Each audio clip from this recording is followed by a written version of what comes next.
Wave 6 of the Mario Kart 8 Deluxe Booster Pass DLC, the final wave, is out now, and like always, we are going to go through each of these tracks and rank them. Out of the 8 tracks that released in this wave, we're going to be looking at which one is the worst in the wave and which one's the best. We will be taking in account the track design and layout, and also the graphics and environmental details, including the music, pretty much every facet that we can in order to make these picks. Also, now that every single wave is out, we are also going to be ranking every single track. Yes, all 96 tracks in Mario Kart 8 Deluxe. So if you want to stay tuned for that, make sure you leave a like and subscribe and turn on post notifications so that way you can be ready when that video goes live in just a couple of days. But thank you so much for tuning in, and let's dive into Mario Kart 8 Deluxe's Wave 6 of the DLC Booster Pass Ranked. Coming in at number 8 as the worst track in Wave 6, we have Rosalina's Ice World. Rosalina's Ice World is strange, to say the least, because it's one that I really didn't expect to make a return from Mario Kart 7,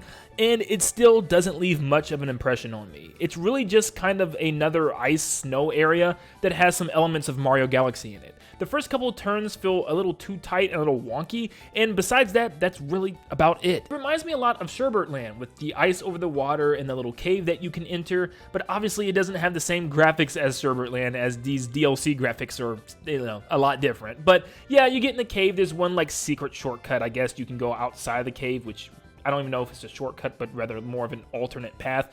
But besides that, there's not a lot going on, and it's a pretty basic lap every time around. Yes, I know eventually the ice will be pushed back and makes things a lot harder if you want to reach that ice portion, but, you know, that's really the only change. The underwater portion is not that interesting either, so yeah, still a little confused as to why this one came back. Not one of my favorites. Number 7, we have Rome Avanti, which is one that also didn't leave a lot of impressions on me. It felt just like another city track coming from Mario Kart Tour, with not a lot of interesting backgrounds or things to really pay attention to. I mean, a lot of the time you're just going down some side streets and just following the arrows, it feels like, and you never do go to a unique part of the stage really at any situation. I would like to see more of the Roman architecture and building section instead of just kind of spending time in the actual city itself. So yeah, I think maybe that's why I was kind of let down. There are some cool parts where you do pass other racers that you're going by on this roundabout area, but for the most part, it is just another city track, and it reminds me of almost every single one that we've seen so far. It's just some side streets and the occasional glide ramp and going backwards on the track after you already went forwards.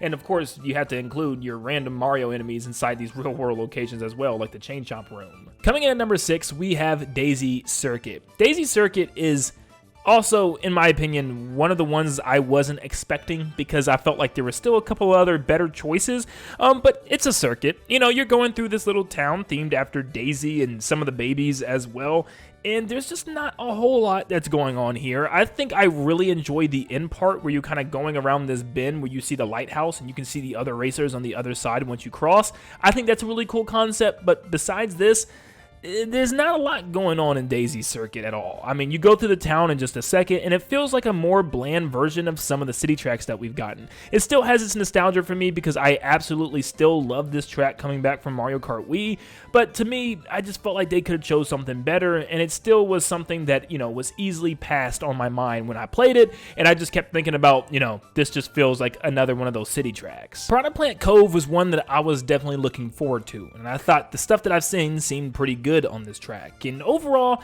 it's okay. It's a very okay track for sure. I really do enjoy the ruins and coming out of the water more than spending a lot of time in the water because I feel like 90% of this track is underwater, which is fine. It just feels slower and it doesn't feel like there's a lot going on down there. I really love coming out into the boardwalk into the little island with the lighthouse in the background and the tiki torches and the little cabins. I really love this area, and I kind of wish we were able to go down back through this area again, kind of like you can in Tour, but we only go up the boardwalk and back into the water. I kind of wanted to go back up there in the opposite direction, would have been really cool, but yes, I think my only real complaint is the fact that you're just spending a lot of time underwater, and there's not a lot of stuff going on down there. You're kind of just going through paths, and it feels like you're going by the same areas multiple times on laps, I feel like. Which is the premise for a lot of the Tour tracks, so I get it, but it was just something that I felt like was good, but just not good enough to be amongst the greats of this wave. Now we get into the tracks I consider to be pretty good, and we have Madrid Drive, which was actually a big surprise to me as well, because I didn't expect this to have so many unique elements of it. It's not just a street that you're going down the entire time. There's different elements that they like to incorporate. There's a little outside dining area where the Toads and Yoshis are sitting at tables under umbrellas and having lunch or dinner or whatever they're eating, which is pretty cool. Then you have like this indoor mall area with a skylit roof, and you can cut through the garden if you want, which is really cool. There's an art museum even that has some really cool paintings of the characters and even a piranha plant that's popping out of the painting. There's a really cool street market that you can go down as well that's also filled with thwomps, which is pretty cool. This track just always feels like it's throwing something new and interesting at you, and I really did enjoy my time racing on this one. I will say a lot of the reasons why I like it isn't because of the track itself, it's the stuff around it, the places that you actually go inside. The track itself is still just a very long windy road that does the same thing, besides the ending, which actually puts you into a soccer pit where there's boot Goombas kicking soccer balls back and forth. I mean, that's just amazing. But besides that, it's still overall a pretty basic track, just following the arrows and driving down side streets. Coming in at number 3, we have Bowser's Castle 3 from the SNES. This one surprised me a lot, because I was not expecting to like this one as much as I did, because it's still a pretty basic track overall, but I think its simplicity really shines through because there's some really neat things you can do here with a couple of mushrooms. There's lots of mud paths that you can skip over. I really love the part where there's like 3 separate lanes. You can pick the left, right, or the middle, or even take the 2 top sidewalls, which is really cool, and you can just race your way all the way back to the bottom, and you're going up this giant Bowser Castle wall every time, and it even uses the zero gravity to show you this, and I feel like this is one of the more interesting levels that uses zero gravity. I mean, you can clearly see that you have to climb this giant wall, so it just, you know, overall makes sense as you're racing on this thing. I love the environment, I love how it looks around it, and it feels very different for a Bowser's Castle stage, and this is something I feel like we definitely needed, especially considering the fact that we haven't gotten any Bowser's Castles within the DLC at all. This one definitely shocked me, and I had a lot of fun on it. Coming in at number 2 is going to be everybody's favorite course in this wave, of course, is the Mario Kart Wii Rainbow Road. Look, I was there. I was on Mario Kart Wii, and I played this track more times than I can count,